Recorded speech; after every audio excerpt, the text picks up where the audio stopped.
No parent expects their child to have a disability, and in many cases it is the parent who first notices that their baby may not be reaching their developmental milestones, or who may notice that they appear different in some way to their peers. When this undefined worry becomes a reality, then it is reasonable for any parent to expect that they will be able to access services which will enable them to make the right decision about the care, education and health of their child. However, recently in Ireland, this is not the case. My constituency office has received many complaints from distraught parents and schools whose children have been on a waiting list for years to access an assessment of need for their child. Many have found that once their child is assessed, they struggle to get any or all of the services recommended to help their child talk, move, learn and grow.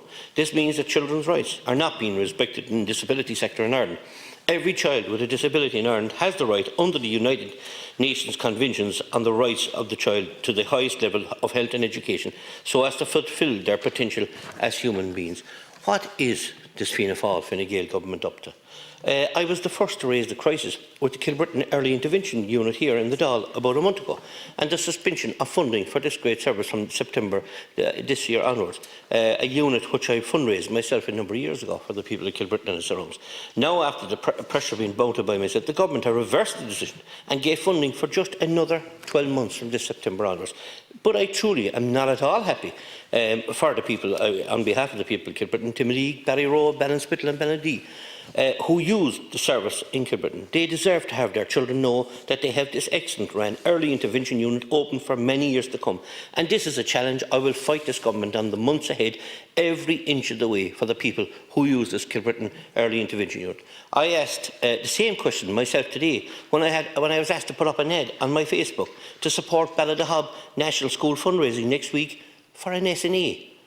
In the name of God, is this what we have reduced parents, schools and communities to fundraise for SNEs in their schools? It is breathtaking, to say the least, that this government can come down is so hard on ordinary, hard-working people, especially children with disabilities. In the 10 seconds I've left, I know that you've met some people in relation to an autism centre in Dunmanway, Minister, some months ago, and we'll be pushing very hard to see can funding be got for that autism centre. But it's my turn now to hand over.